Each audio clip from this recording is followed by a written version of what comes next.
Hello दोस्तों, स्वागत आप सभी का मेरे यूट्यूब चैनल द संजय में। मैं संजय आप सभी का तहे दिल से स्वागत करता हूं अपने यूट्यूब चैनल पर। हमारे यूट्यूब चैनल पर आपको सीटेट की पेडागोजी की सीरीज चल रही है, जिसमें मैंने अब तक बाल विकास की 9 वीडियो शूट कर दी हैं। आज 10वीं वीडियो शूट करेंगे तो पर्सनैलिटी से स्टार्ट करेंगे। पर्सनैलिटी किसे कहते हैं, इसको बड़े इम्तिनान से समझेंगे, बड़ा सरल भाषा में समझेंगे और अच्छे तरीके से समझेंगे। आप हमारे चैनल पर नए तो चैनल को सब्सक्राइब कर लें, बेल आइकन ऑल को प्रेस कर लें, जिससे आने वाले वीडियो का नोटिफिकेशन आपको मिलता रहेगा। अब पहली बात करते हैं पर्सनैलिटी को अंग्रेजी में, व्यक्तित्व को अंग्रेजी में पर्सनैलिटी बोला जाता है। इसकी उत्पत्ति लैटिन भाषा के पर्सोना से हुई है, जिसका अर्थ है मास्क या मुखौटा। दोस्तों, अब ये वाला जो शब्द अर्थ मैंने बताया वो आपको पाश्चात्य संदर्भ में बताया है।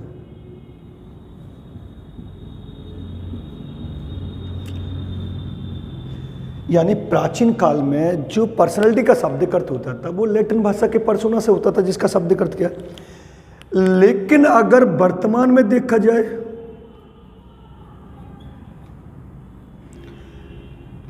तो वर्तमान में क्या होता है दोस्तों, आंतरिक प्लस बाह्य गुणों का समन्वित रूप जो होता है,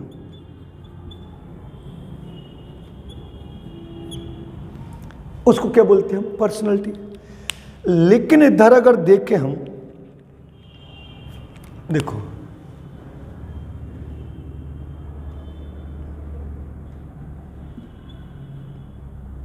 प्रत्येक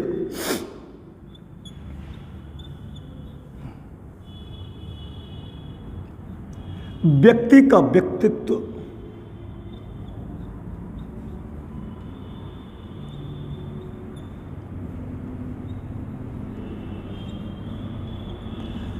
एक दूसरे से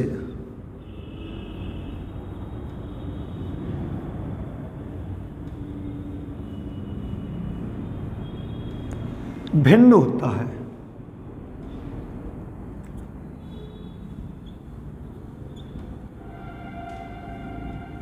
वातावरण में किया गया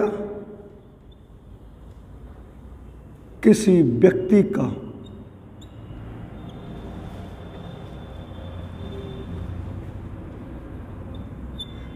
संपूर्ण व्यवहार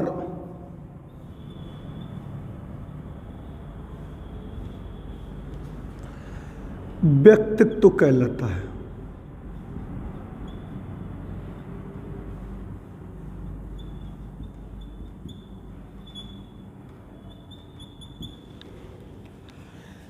अब देखा जाए तो इधर जब हम बात करते हैं तो आलपोर्ट ने एक सूत्र दिया है। आलपोर्ट ने क्या कहा है कि P बराबर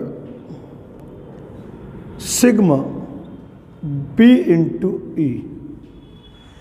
अगर इसको डिफाइन करेंगे तो P बराबर हमारा पर्सनैलिटी होता है, सिग्मा बराबर हमारा टोटल होता है, B बराबर हमारा बिहेवियर होता है और E बराबर हमारा इन्वायरमेंट होता है।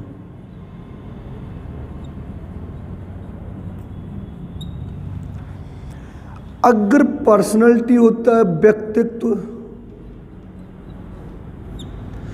ये होता है योग, ये होता है व्यवहार और ये होता है वातावरण। अब जो मैंने यहां पर लिखा है, अगर इसको ऑल ओवर लिखें हम यहां पर, अर्थात व्यक्ति का संपूर्ण वातावरण में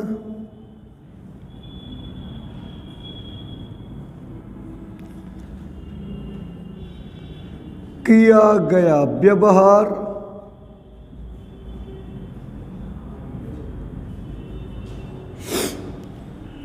व्यक्तित्व कहलाता है।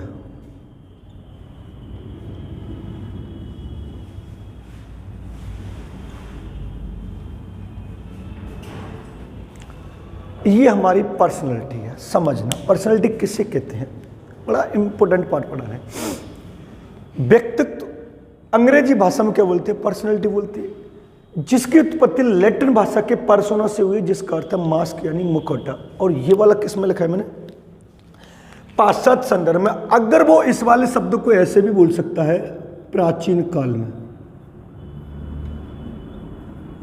और प्राचीन काल में जो पर्सनैलिटी का शाब्दिक अर्थ लगाया जाता था वो किससे लगाया जाता था, मास्क के मुखौटा से।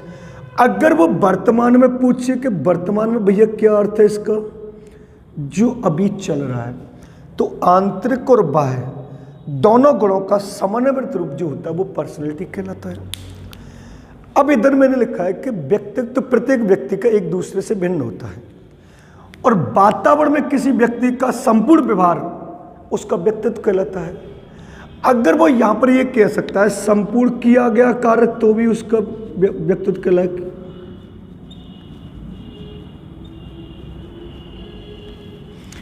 यानी वातावरण में हम जैसा कार्य करते हैं, जैसा व्यवहार करते हैं, जिस किसी से जिस तरीके से बात करते हैं, वो हमारा क्या कहलाता है, पर्सनैलिटी कहलाता है। अब एक आलपोर्ट ने क्या बोला है, आलपोर्ट ने ये बोला है, एक परिभाषा दी और एक सूत्र दिया है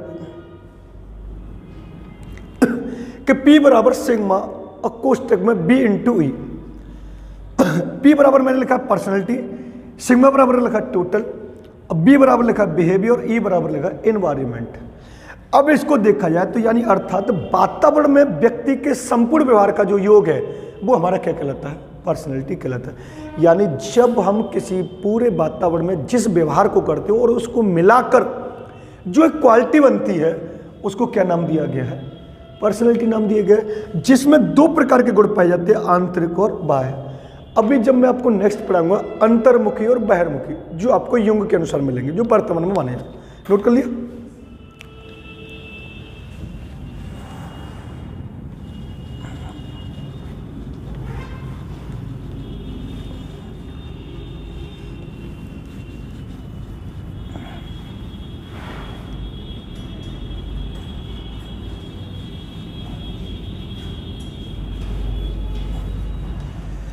वो दोनों नहीं आए। अब इसके बाद दोस्तों हम चलते हैं परिभाषाओं की तरफ।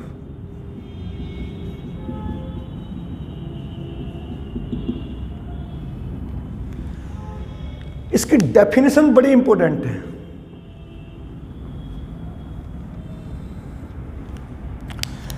तो सबसे पहले हम चलेंगे आलपोर्ट की।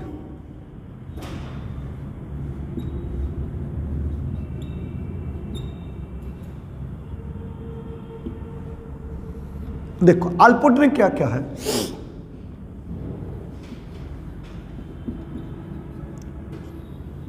व्यक्तित्व व्यक्ति के भीतर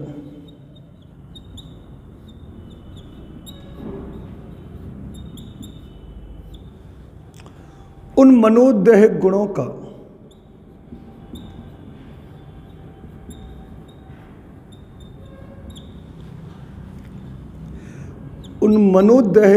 का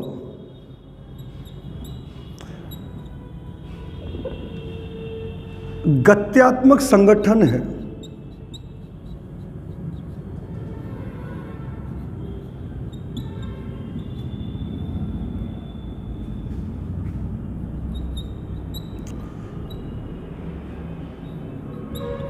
जो वातावरण के प्रति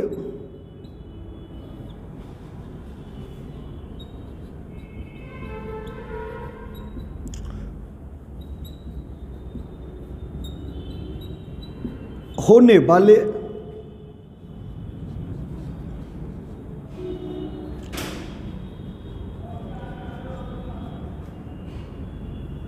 अपूर्व समायोजन का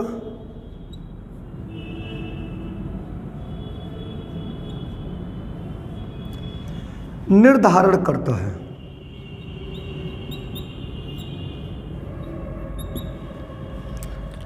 अब एक दोस्तों पढ़ेंगे हम वुडवर्थ की।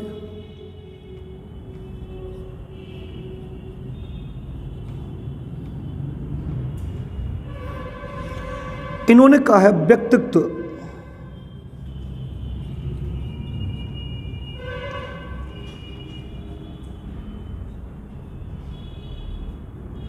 व्यक्ति के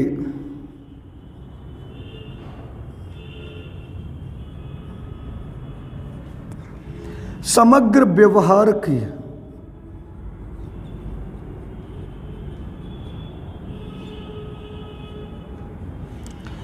विशेषता है।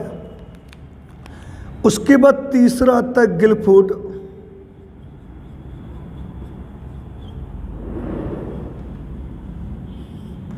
इन्होंने कहा है व्यक्तित्व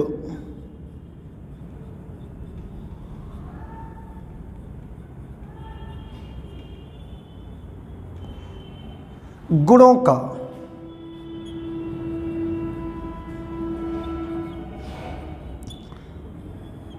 समन्वित रूप है।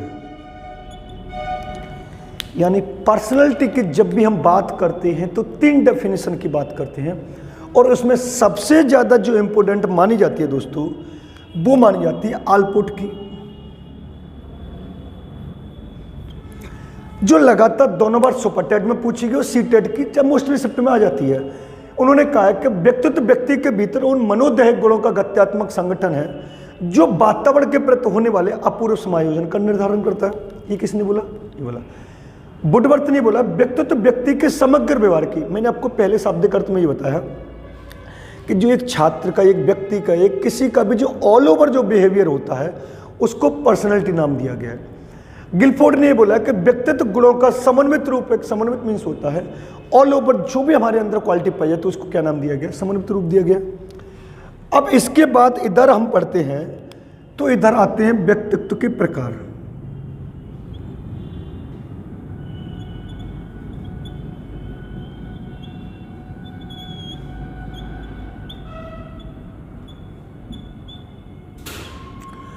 अब पहला क्वेश्चन उसका यह पुटअप होगा कि व्यक्तित्व के प्रकार को कितने भागों में बांटा गया है, तो आपको बताना 3 भागों में बांटा गया है।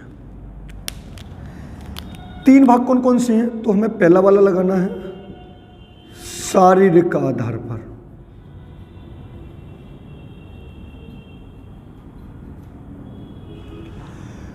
दूसरा वाला जो लगाना है, अब शारीरिक आधार पर कौन कौन से आते हैं दोस्तों? तो एक आएगा हिप्पोक्रेटस,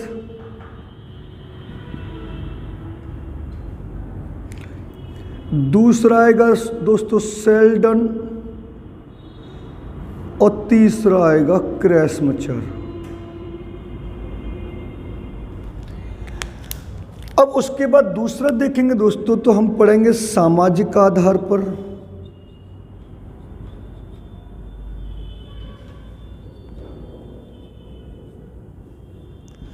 सामाजिक आधार पर दोस्तों 2 आ रहे, एक आ रहा है स्प्रेंगर और दूसरा आ रहा है दोस्तों थॉर्नडाइक। तीसरा जो दोस्तों पढ़ेंगे हम वो मनोवैज्ञानिक आधार पर,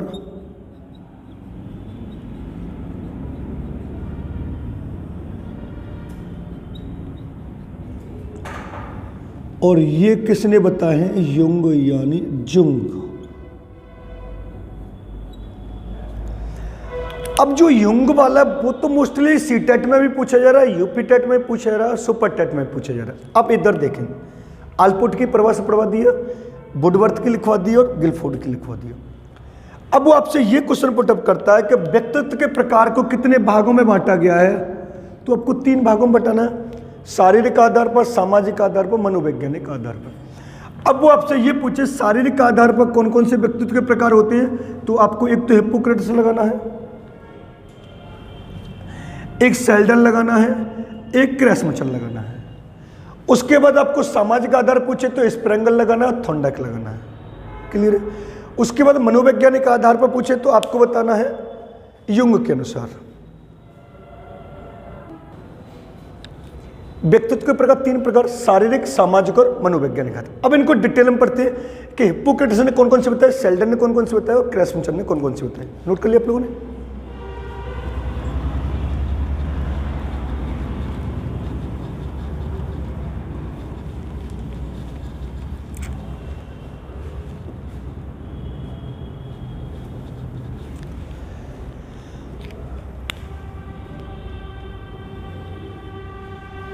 अब इसमें सबसे पहले हम पढ़ेंगे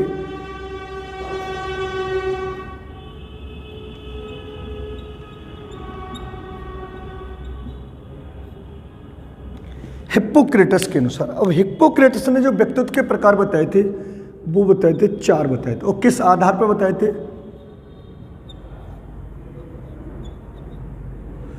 शारीरिक,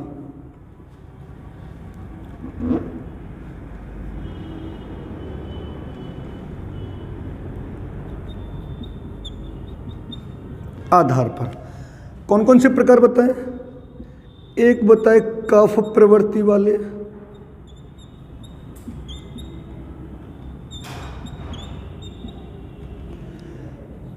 दूसरे बताए काले पित्त वाले,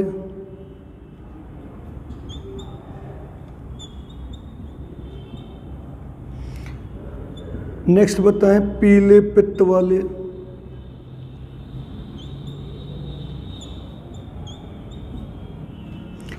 और लास्ट में बताएं अधिक रुधिर वाले।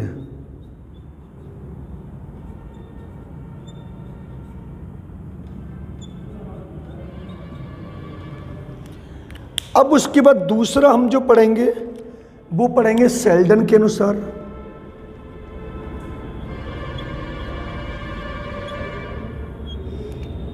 सेल्डन ने भी 3 प्रकार बताए हैं।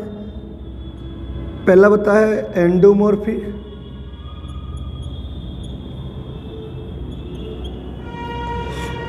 दूसरा बताया मेसोमॉर्फी,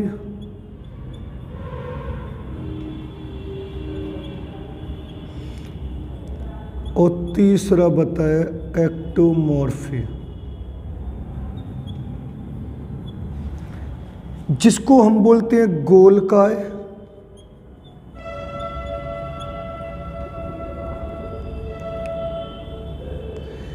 इसको बोलते हैं सुडोलकाय,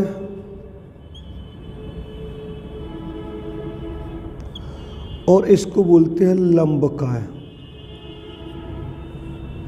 क्लियर है? अगर वो आपसे ये पूछे कि हिप्पोक्रेटस ने व्यक्तित्व के कितने प्रकार बताए? 4। शारीरिक आधार पर कफ प्रवृत्ति वाले, काले पित्त वाले, पीले पित्त वाले, अधिक रुधिर वाले। अगर आपसे पूछे सेल्डन ने व्यक्तित्व प्रकार कौन कौन से बताए, तो 3 बताए हैं। कौन कौन से? एंडोमॉर्फी, मेसोमॉर्फी और एक्टोमॉर्फी। नोट कर लिए? हो गए। अब नेक्स्ट चलते हैं।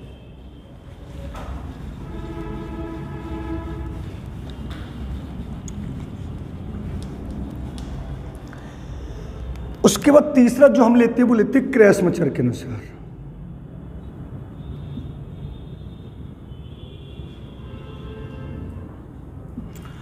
अब क्रेसमेचर ने कितने प्रकार बताए?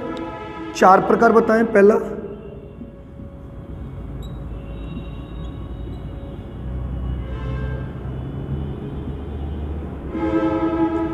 पिकनिक टाइप,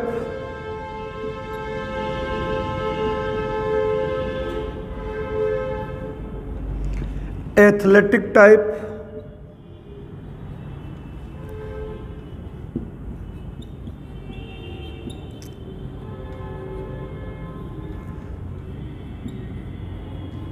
एस्थेनिक टाइप,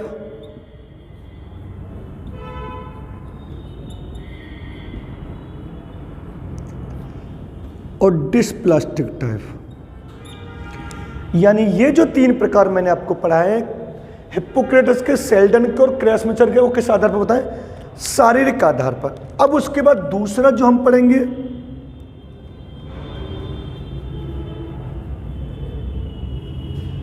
वो पढ़ेंगे सामाजिक आधार पर, और उसमें हम पहला पढ़ेंगे स्प्रेंगर के अनुसार।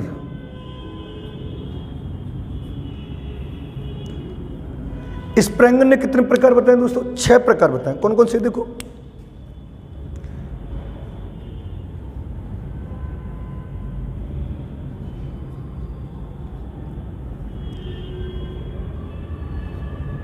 सैद्धांतिक मूल,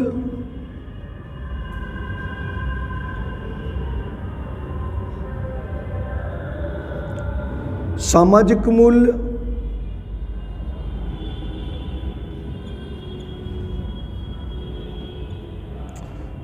राजनीतिक मूल्य,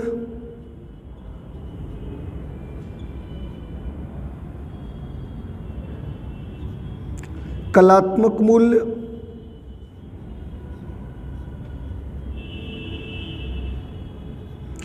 धार्मिक मूल्य,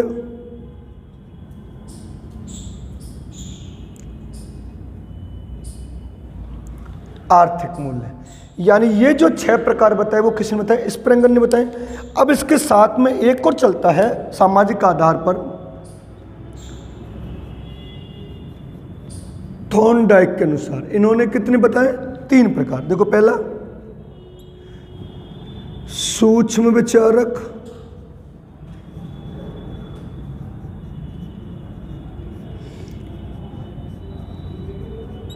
स्थूल विचारक और तीसरा है प्रत्यविचारक। ये जो मैंने आपको प्रकार बताए ये क्रेसमिचर के किस आधार पर बताया? शारीरिक आधार पर। यहां पर जो मैंने सामाजिक आधार पर 2 चीज पढ़ाई, स्प्रेंगर और थॉर्नडाइक। स्प्रेंगर ने कितने प्रकार बताए? 6। सैद्धांतिक मूल, सामाजिक, राजनीतिक, कलात्मक, धार्मिक और आर्थिक। थॉर्नडाइक के अनुसार कितने? 3 है, सूक्ष्म विचार, स्थूल विचार और प्रत्यविचारक। आप आपसे यह भी पूछ सकता है कि व्यक्तित्व के टाइप प्रकार के व्यक्तित्व किसने बताए? तो आपको किसने बताने हैं? क्रेसमिचर ने। अगर ये पूछे कि मूल्यों के आधार पर व्यक्तित्व के प्रकार किसने बताए हैं? इसने। अगर आपसे ये पूछे कि विचार के आधार पर किसने व्यक्तित्व के प्रकार बताए, तो आपको बताने थॉर्नडाइक ने। अब इधर युंग की बात करें तो युंग ne जो प्रकार बताए थे वो 3 प्रकार बताए थे। कौन सा है? पहला हम इधर ही लिख देते हैं, अंतर्मुखी, दूसरा है बहिर्मुखी और तीसरा है उभयमुखी। अंतर्मुखी, बहिर्मुखी, उभयमुखी व्यक्तित्व के प्रकार किसने बताए? मनोवैज्ञानिक के आधार पर युंग ने या जुंग ने बताए। मूल्यों के आधार पर व्यक्तित्व के प्रकार किसने बताए? स्प्रेंगर ने 6 प्रकार के। टाइप के आधार पर व्यक्तित्व के प्रकार किसने बताए? क्रेसमिचर ने 4 प्रकार के। अगर आपसे ये पूछे कि सामाजिक आधार पर कौन कौन से हैं, तो आपको बताना है स्प्रेंगर और थॉर्नडाइक। मनोवैज्ञानिक आधार पर युंग बताना है। शारीरिक आधार पर आपको एक तो हिप्पोक्रेटस, एक सेल्डन और एक क्रेसमिचर बताना है। नोट कर लिया? ये थे हमारे व्यक्तित्व के प्रकार। क्लियर है? अब आगे चलते हैं व्यक्तित्व की विधियां।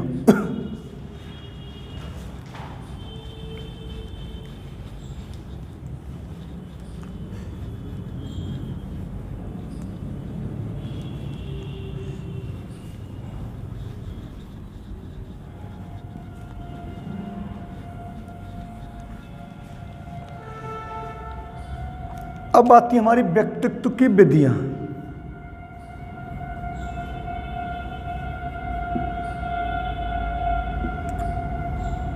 अब विधियां पूछी तुम्हारी कितनी है? 4 हैं। पहली हमारी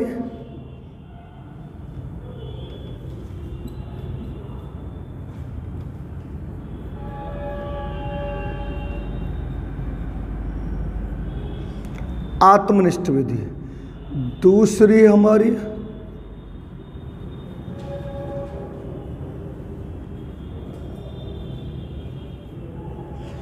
वस्तुनिष्ठ विधि,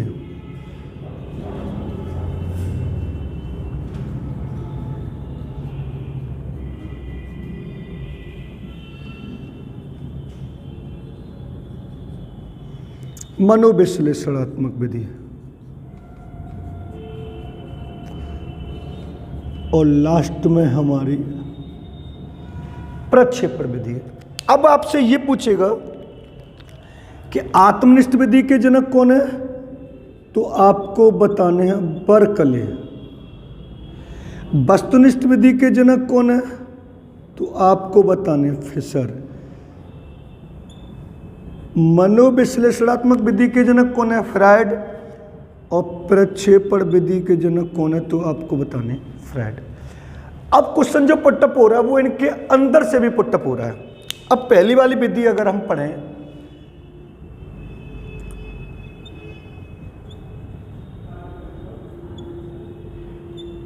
आत्मनिष्ठ विधि, तो इस विधि के अंतर्गत 4 विधि आती हैं। कौन कौन सी? एक आएगा आत्मकथा विधि,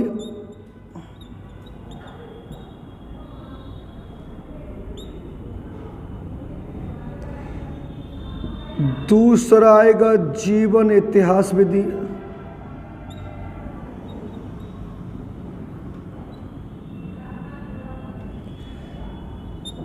तीसरा आएगी साक्षात्कार विधि,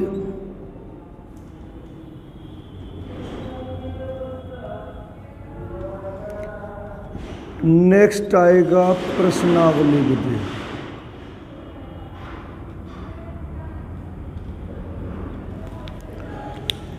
फिर उसके बाद दूसरी पढ़ेंगे हम वस्तुनिष्ठ विधि,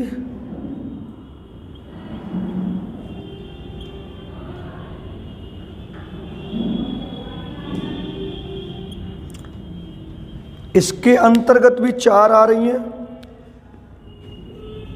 पहली आएगी शारीरिक विधि,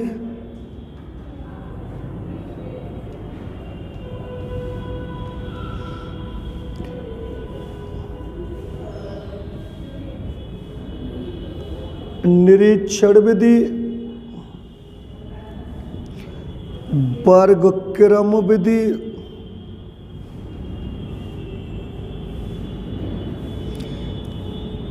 और लास्ट में आएगी समाज।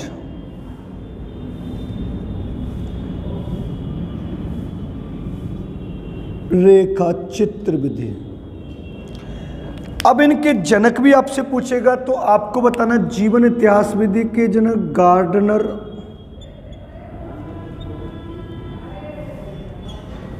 मर्फी। साक्षात्कार विधि के जनक बताने जॉन बेस्ट। प्रश्नावली विधि के जनक बताने आपको सुकरात। समाज रेखा चित्र विधि या समाज मिति विधि के जनक बताने J.L. मोरेनो। क्लियर है दोस्तों? अब उसके बाद में एक और आता है तीसरी मनोविश्लेषणात्मक विधि।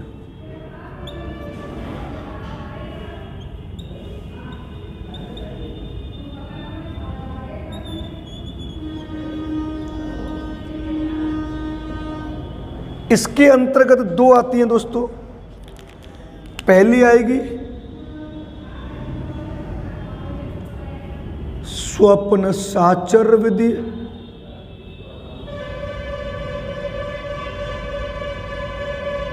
और दूसरी आएगी मुक्त साचर विधि। अगर आपसे ये पूछे कि व्यक्तित्व की विधियां कितनी हैं तो हमें बतानी है 4। आत्मनिष्ठ, वस्तुनिष्ठ, मनोविश्लेषण, प्रक्षेपण विधि। अगर आपसे ये पूछे आत्मनिष्ठ विधि के जनक कौन है तो आपको बर्कले बताने, वस्तुनिष्ठ विधि के जनक पूछे फिशर बताने, मनोविश्लेषणात्मक के पूछे फ्रायड बताने, और प्रक्षेपण के पूछे फ्रायड बताने। अब क्या होता है, आत्मनिष्ठ विधि के अंतर्गत भी 4 विधि आती है।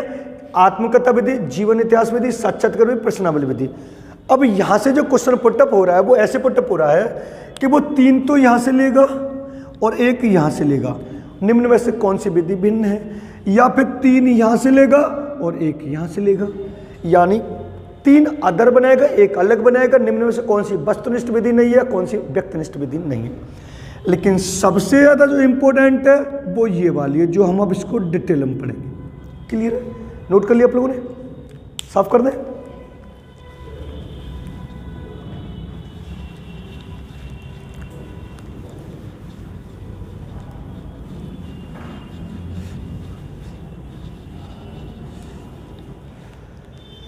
अब प्रक्षेपण विधि को हम पढ़ते हैं।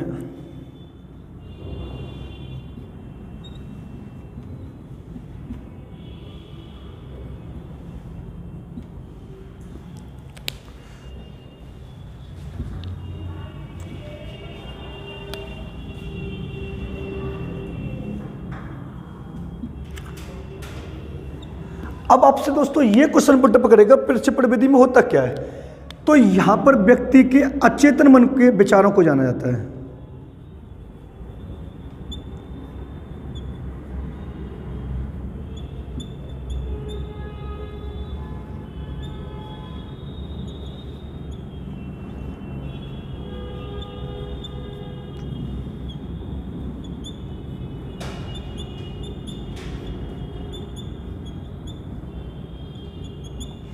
अगर आपसे ये पूछे प्रक्षेपण विधि किसके लिए लाएगी, तो व्यक्ति के अचेतन मन में जो विचार उत्पन्न होते हैं उनको जानने के लिए लाया गया। अब इसमें हम सबसे पहले पढ़ेंगे दोस्तों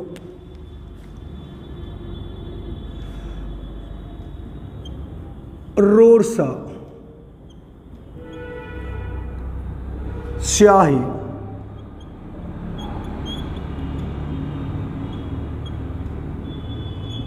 डब्बा परीक्षण। अब इसकी जो जनक हैं दोस्तों वो है हरमन रोरसा।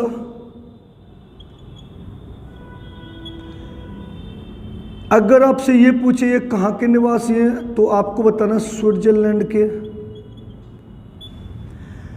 अगर ये पूछे कौन है तो आपको बताना मनोचिकित्सक।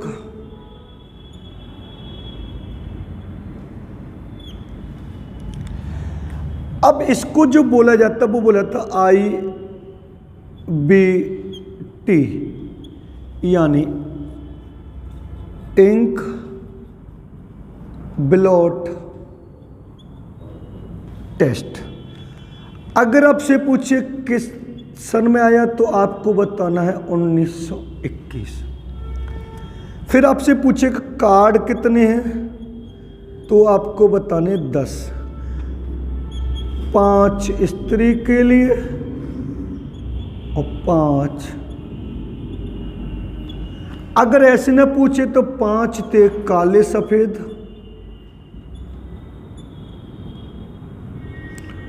और 5 थे बहुरंगीन।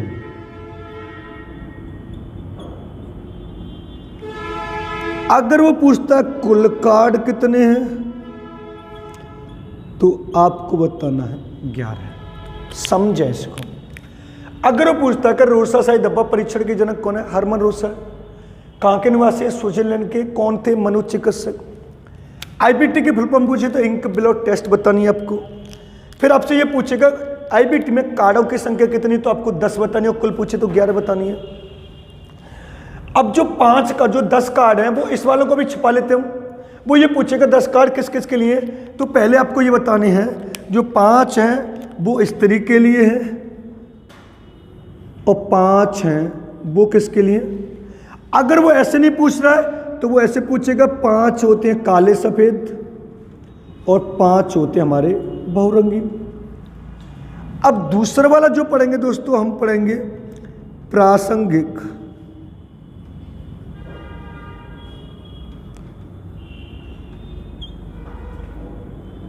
अंतर्बोध परीक्षण। इसके जो जनक हैं दोस्तों वो आपको बताने मॉर्गन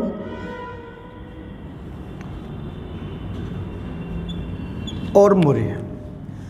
अब इसको दोस्तों इंग्लिश में बोलते हैं TAT,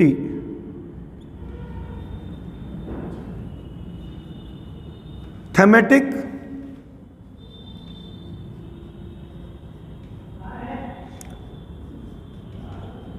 एपर्सेप्शन टेस्ट। अब आपसे यहां पर यह पूछेगा दोस्तों का कार्ड यहां पर कितने हैं, तो आपको 30 बताने हैं। जो 30 कार्ड है वो 3 भागों में बटे 10 + 10 + 10। अब जो 30 कार्ड है वो 10 कार्ड तो हैं दोस्तों गर्ल्स के लिए, 10 कार्ड है बॉयज के लिए और 10 कार्ड है दोनों के लिए। क्लियर है। अगर वो आपसे ये पूछता है कि कुल कार्ड कितने हैं तो आपको बताने 31। अगर आपसे ये पूछता है कि ये किस सन में आया था तो दोस्तों आपको बताना 1935 या 1938। अब दोनों को समझना। अगर उसने पूछा कि TAT के जनक कौन है तो मॉर्गन और मुरे हैं। फुल फॉर्म क्या, थैमेटिक एपर्सेप्शन टेस्ट। अब आपसे ये पूछेगा कि TAT में कार्डों की संख्या कितनी है तो आपको बताना है 30। जो 30 कार्ड है वो किस किस के लिए? 10 + 10 + 10, यानी 10 स्त्री के लिए, 10 पुरुष के लिए और 10 दोनों के लिए। अगर वो कुल पूछे तो आपको कितने बताने हैं? 31। अब अगर वो यहां पर पूछता है कि कुल कितने, तो 11 हैं। जो एक कार्ड होता है वो खाली कार्ड होता है, उस पर जो छात्र के कॉल लिखा मैंने, अचेतन मन में जो विचार आते हैं उनको लिखा जाता है, वो हमारा क्या कहलाता है? खाली कार्ड पे लिखा जाता है कि हमारे दिमाग में बालक को कोई पिक्चर दिखाई जाएगी, उस पिक्चर को देखकर बालक को कोई भी विचार मन में आ रहा है वो दिखाया। और रोज स्याही डब्बा परीक्षण में क्या होता है कि कागज लिया जाता है, उस पर एक स्याही का डब्बा डाले तो उसको फोल्ड किया जाता है। फोल्ड करने के बाद उस पर जो पिक्चर दिखाई देती है उसको लिखा जाता है कि व्यक्ति को क्या उसमें दिखाई दे रहा है, उस खाली कार्ड पर लिखा जाता है। नोट कर लिया आप लोगों ने? हो गया?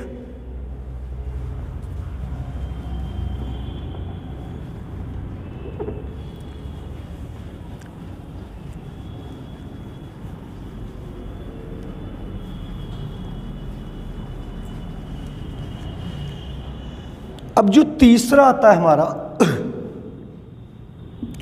वो आता है बालकों का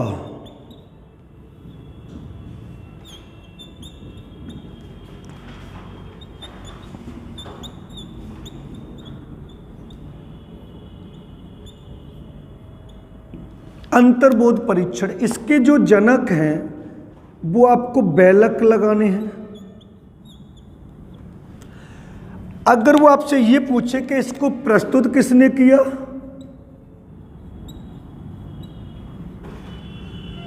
तो आपको बताना है डॉक्टर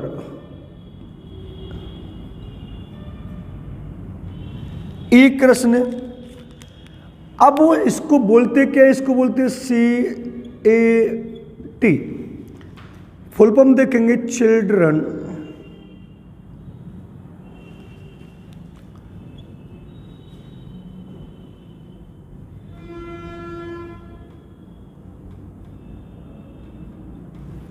परसेप्शन टेस्ट। अगर आपसे ये पूछे कि कार्ड कितने हैं तो आपको 10 बताने हैं। अगर आपसे ये पूछे कौन सी सन में आया तो आपको 1948 बताना है। क्लियर है? अब उसके बाद दूसरा हम चौथा चलेंगे, तो आपको बताना शब्द साहचर्य परीक्षण।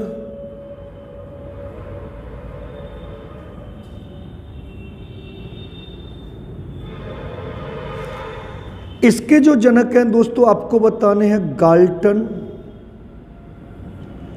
और यूंग। अगर ईयर की बात करें दोस्तों तो आपको बताना है 1879। उसके बाद दोस्तों नेक्स्ट पढ़ेंगे हम वाक्य पूर्ति परीक्षण। अभी रुके, एक थोड़ा इसको बाद में पढ़ेंगे। अब इस शब्द साचर परीक्षण को WAT माना जाता है। इसकी फुल फॉर्म पढ़ेंगे वर्ड एसोसिएशन टेस्ट। उसके बाद दोस्तों नेक्स्ट पढ़ेंगे हम 5वां वाक्य पूर्ति परीक्षण।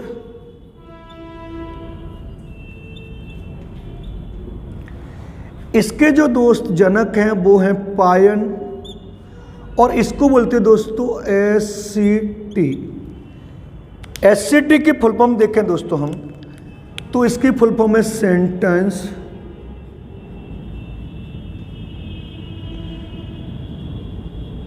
Complete test. अब उसके बाद इधर देखेंगे दोस्तों हम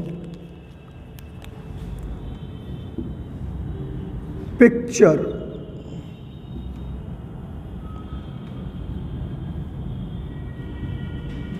फ्रस्ट्रेशन परीक्षण। इसके जो जनक हैं दोस्तों वो आपको बताने रोजन बिंग।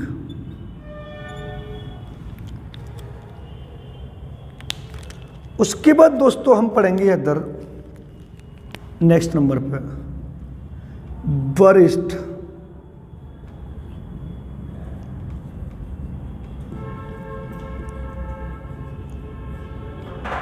अंतर्बोध परीक्षण, इसके भी जनक दोस्तों बेलक हैं। और दोस्तों इसको बोला जाता है SAT, फुल फॉर्म देखेंगे सीनियर अपर सेप्शन टेस्ट। ये है दोस्तों प्रक्षेपण विधि के अंतर्गत आने वाले परीक्षण। बालकों का अंतर्बोध परीक्षण आपसे ये पूछे इसके जनक कौन, बेलक है। अब ये पूछे कि CAT, इसको हिंदी इंग्लिश में क्या बोला जाता है, CAT, इसके प्रस्तुत किसने किया, तो आपको बता doctor E Krishna. Full form पूछे चिल्ड्रन अपरसेप्शन टेस्ट, कार्ड पूछे 10 है, ईयर पूछे 1948 है। शब्दचार साक्षर परीक्षण को WT बोला जाता है, इसके जनक गाल्टन और यंग, आया कब तक 1879 में। वाक्य पूर्ति परीक्षण के जनक कौन है, पायन है, SAT sentence complete test. Picture frustration परीक्षण के जनक कौन, रोजनविंग है। और SAT यानी वरिष्ठ अंतर्बोध परीक्षण के जनक कौन, बेलक है। ऐसे सीनियर अपरसेप्शन टेस्ट है। नोट कर लिया आप लोग। अब आपको समझाना क्या है, थोड़ा समझें इसको।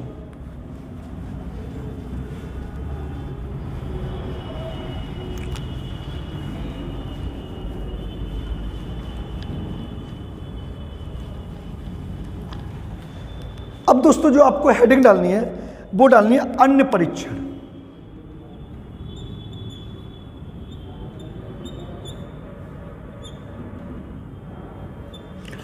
अन्य परीक्षण में दोस्तों हमें पहले पढ़ना है 16 PF। 16 PF के जो गुण हैं दोस्तों, जो जनक हैं वो है RB कैटल।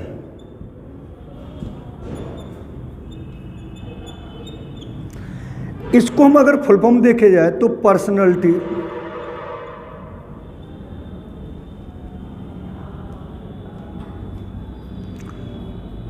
फैक्टर, वो ये भी कह सकता है 16 सील गुण सिद्धांत।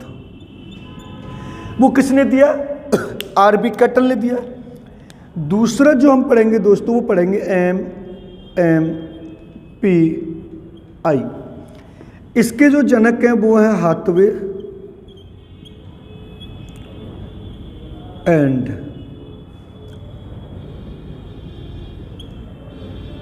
मैकनेले। अब इसकी फुल फॉर्म की बात करें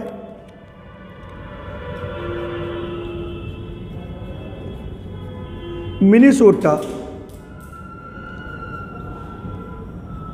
मल्टीफेसिक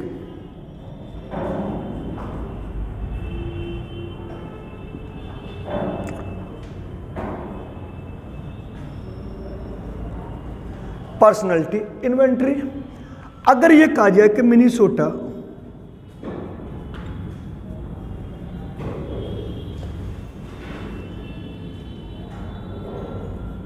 बहुपक्षीय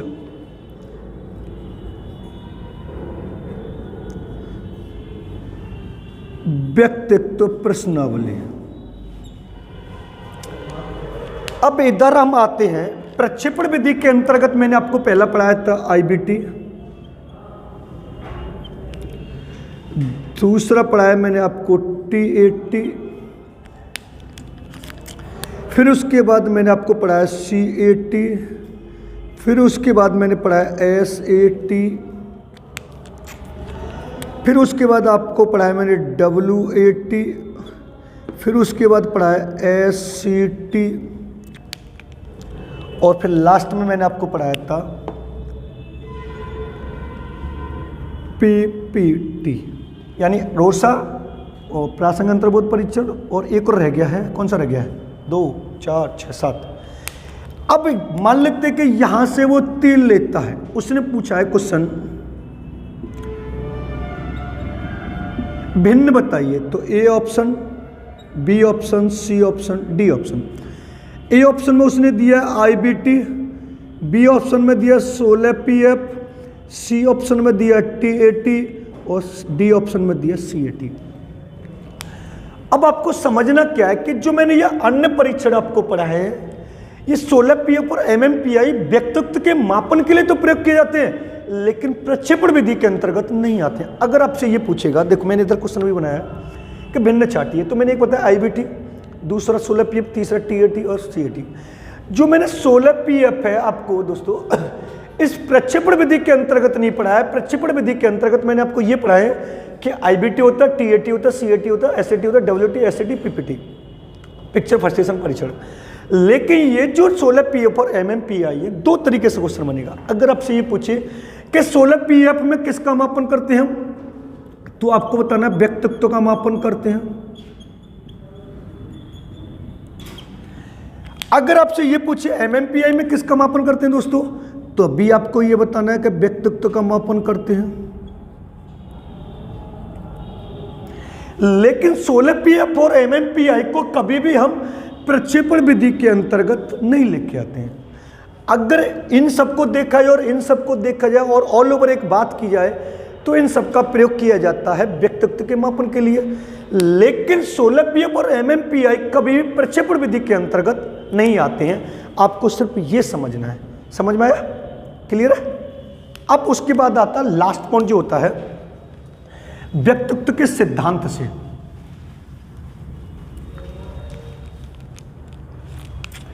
व्यक्तित्व के सिद्धांत।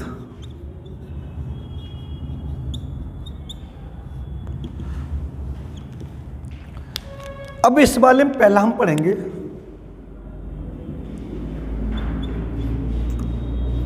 शरीर।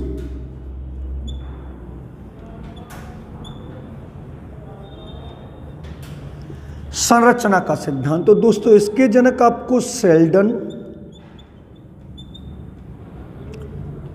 और क्रैसमचर लगाने।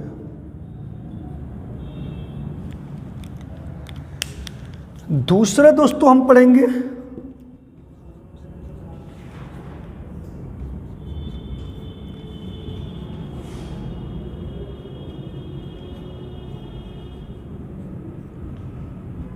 शरीर का सील गुण का सिद्धांत। तो दोस्तों हमें लगाने केटल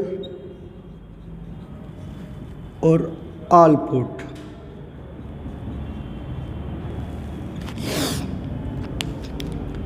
तीसरा जो दोस्तों हम पढ़ेंगे शरीर की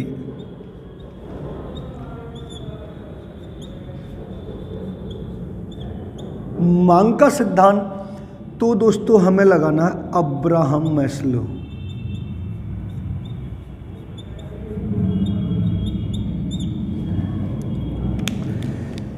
जो नेक्स्ट पढ़ रहे हैं दोस्तों हम पढ़ रहे हैं चौथा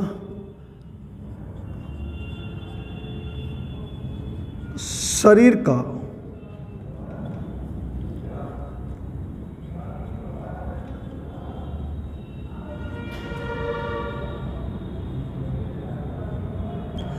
मनोविश्लेषणात्मक सिद्धांत। तो दोस्तों हमें बताना है सिगमंड फ्रायड बताना है।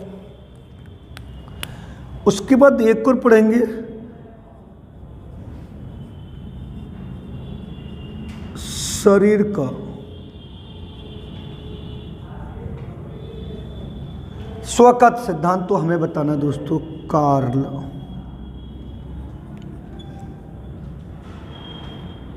रोजर्स। ये हमारे किसके सिद्धांत है? व्यक्तित्व। अगर आपसे ये पूछेगा, अब देखो एक और बात तो लिखते हैं 100% वेरी वेरी इंपॉर्टेंट सीटेट में आने के पूरे चांस है इन पांचों में से। अगर आपसे पूछे शरीर संरचना का सिद्धांत दोस्तों किसने बताया, तो आपको बताना शेल्डन या क्रैसमचर बताना। अगर आपसे ये पूछे शरीर के सील गुण का सिद्धांत किसने बताया, तो आपको कैटल या आलपोर्ट बताना। अगर आपसे ये पूछे शरीर का स्व का सिद्धांत किसने बताया, तो कार्ल रोजर्स ने बताया है। अगर आपसे ये पूछे शरीर की मांग का सिद्धांत किसने बताया, तो अब्राहम मैस्लो ने बताया, जिसमें 5 पद होते हैं।